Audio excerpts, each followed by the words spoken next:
Welcome back, guys, or if you're new to my channel, this is Automotive Anonymous, and that's our 2025 Subaru Forester Premium. In today's video, we've owned it for a month, actually a month as of filming this today, and then it'll be published maybe a day or two later to keep it relevant and to get it out as early as possible for you guys who might be wondering what is it like to own one of these. After having it for a month, what discoveries have I found and what tidbits of information maybe are beneficial, maybe will be useful to you guys, the things that I would have wanted to know if I was purchasing one today and I didn't already have one. So we're going to dive into a lot of information, and if you guys like what you see and experience and learn about my experience anyways today, please consider liking this video. That small act of kindness really goes a long ways, and I'll make sure to make more videos like this. Subscribe if you want to watch more, and always comment your thoughts and opinions below whether you agree with what I have to say or not. I'm always interested to hear your guys' perspectives, and with that said, let's dive right into this 1 month update video. And I think the first thing to mention is the miles per gallon. Mine has the 17-inch wheels, so it's rated for 26 city, 33 on the highway, but keep in mind, highway testing is only probably 65, it's not interstate testing at 85. And so this is now on its second tank of gas, just taking basic 87 mid-grade octane, what it's required to, drink and consume in this area. And with our elevation being almost a mile above sea level, I think the 87 does a pretty good job. This first tank of gas, it did have a lot of idle time, it did have a lot of in-town driving time, and overall the computer read about 27 miles per gallon, but after doing some hand calculations for the math, it actually got about 26. So the computer was a little bit generous, maybe about 3%, so it's not quite as specific as my Outback, which is about a half-mile generous, but it wasn't as bad as the Crosstrek I used to have, which was about 5% or maybe 2 miles per gallon generous. So overall, getting about 26 or 27 on the first tank, not bad, but since filling it up, we did do a highway commute, just a scenic route that got maybe 50 miles per hour average speeds, and this actually was getting about 40 miles per gallon or maybe 38, 39 true MPG. So if you actually go a little bit below highway speeds and there's not a lot of elevation changes on that commute, you can get almost 40 miles per gallon in the Forester, at least in my experience. But a few other interesting things to mention, especially for the driver, the things that you're going to want to know the most about. The windows are huge. We got ours tinted in Southern Idaho at the Tint Lady. I highly recommend her. She'll give you a discount if you use her for your tint job, but it looks really good. And because these windows are huge, it really makes a difference, not only on looking better, reducing heat, glare, all the things, but just driving it. It seriously is so much nicer of an experience. Keeps the temps down, especially where a lot of the country's been having about 100-degree temperatures right now. And then these are the black cloth seats. A lot of you guys have been wondering if it has like the manufactured synthetic vinyl type of material, and only right here. Otherwise, it's all cloth. It actually seems to be maybe hydrophobic a little bit, but I think they're going to hold up really well. And sitting inside here, because it's starting to rain, as you guys can see, it's actually really comfortable. I really enjoy Subaru cloth seats, and they're not super thick so that they're easy to really just not take up a lot of space while giving you guys a lot of comfort.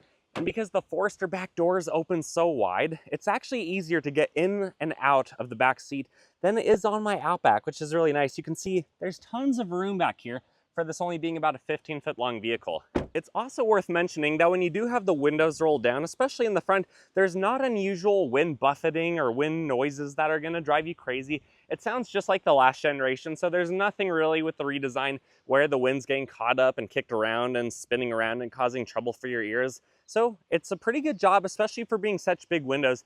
I haven't rolled them down at interstate speeds at 80, but going highway speeds, it does a good job. And then the audio quality, whether better acoustics or insulation in this vehicle compared to my Outback, but the bass speakers on this Forester actually do sound better than the bass speakers in my Outback Wilderness. And if you guys have watched any of my other videos on this vehicle, I mentioned that it's mostly going to be driven by my wife or when we're on road trips and day trips. So after a month, it doesn't even have 500 miles yet, and that's finding more excuses and reasons than usual to drive the vehicle, but we will be taking it on a road trip probably in the next 2 weeks, or I shouldn't say a road trip, it's going to be more of just like a cross-state or other state day trip, maybe 300 miles. So I'll probably film that to give you guys kind of the initial, like a short road trip impressions of how it does. I honestly think it's going to be less convenient than my Outback though, because if you look at the storage space, even though the cubic feet is pretty much the same as the Outback, it's a lot squattier. It's not nearly as long, and you're not going to be stacking stuff so high that you lose all of your visibility up here and up to the window. So I don't think it's going to be as useful, but I'll share more on that pretty soon. The rain is picking up, so I'm just going to be hiding under this tree for a little while to avoid some of the water coming down on me and the camera. but it's kind of like I'm hiding in the forest with the Forester. And I do want to mention one of the points I'm really disappointed with this, and actually like very disappointed, is the heated seats. They suck. They really don't work very well. This has the 3 stages, and honestly, level 3, the highest setting, feels worse than the lowest one should.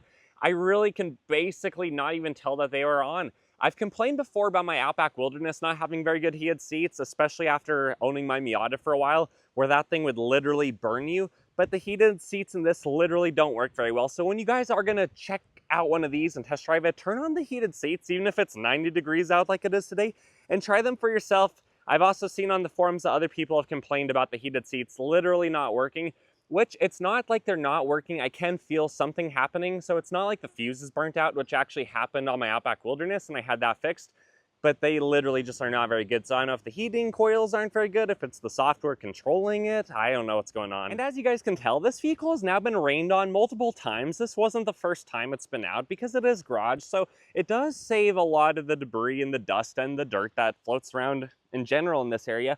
But the white, it looks really good. It doesn't show a lot of blemishes unless they're black, but clear coat damage, you know, slight scratches, it's really not going to show up very well, which is one of the reasons why we both really liked white and decided on this color, because it just looks nice. It's simple, it's clean, it's kind of a timeless design. There are other fun colors that I think look good. In fact, I wish Subaru had a lot of other colors that they'd offer. The white always looks good and it hides a lot of blemishes. And because we don't wash our vehicles very often, it's a good reason to pick white. But this one fits in the garage. And now that my wife's old car has been sold, I'll share what it is. But in the past, I just said it was an American small sedan. It was a Chevy Cruze. And so we sold that. We actually also decided to sell my Miata, or I should say, a couple weeks ago, I had the urge to sell it because it's not the safest thing. So we went from having the Cruze and my 2023 Miata in the garage to now having the Forester in the garage, replacing her side of the garage, and having my Outback Wilderness replacing the Miata size. And let me just say, I forgot how much less room I had with a vehicle that's almost 4 feet longer than what my Miata was. So our garage went from feeling very spacious, having a lot of surplus storage room, to basically being extremely tight, which is kind of a funny thing. So basically, I was spoiled before. We didn't have to be overly careful about where we parked in the garage. Of course, we each had our preferences for where and how we park. But now that we have 2 bigger vehicles in the garage, and even though our house isn't that old, modern garages compared to modern vehicles, you know, the dimensions just don't always add up. Hence why basically no full-size trucks can fit in anyone's garage without being just a monstrosity in the way of everything. So now that we have 2 Subaru SUVs in the garage, you know, it's nice that they're both in the garage. My Outback's just been sitting outside collecting dust, sometimes not driven for weeks at a time. So even though this is about the Forester, I've actually been really excited to drive my Outback again and kind of fall in love with it again, realize why I bought it in the first place. But to give you guys a little bit of a financial update on the Forester, the insurance has changed. A few of the things changed, also dropping the Miata off of our policy kind of tweaked things around a little bit. So before I said this would be maybe high 60s per month to insure for full coverage, and pretty good full coverage. And now it's in the low 80s, maybe about 82 or 83, depending on how many days of the month there are. And then also I mentioned before that we financed it, the payments are over $900 a month, and we also bought a 10-year, 100,000-mile warranty. So with the sale of the Miata, we just decided to pay this off in full. So it's now paid off. Insurance is a little bit more expensive. The miles per gallon is basically exactly what I expected. So overall, there really aren't any financial surprises. And when we bought the 10-year extended warranty, which historically I would never pay for an extended warranty, but today's age, where mechanics charge $150 an hour if you go through the dealership, and to get things covered under warranty, you need to have a lot of services done at the dealership, it seems like.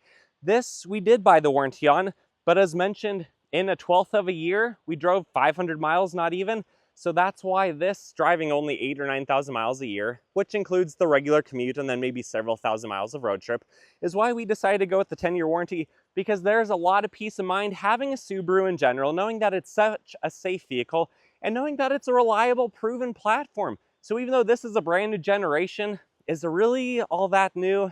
I honestly don't think it is, and I think it's going to serve us really well. But this whole time we've had it so far, no surprises, no hiccups. It's just been a pleasure to drive, a pleasure to own.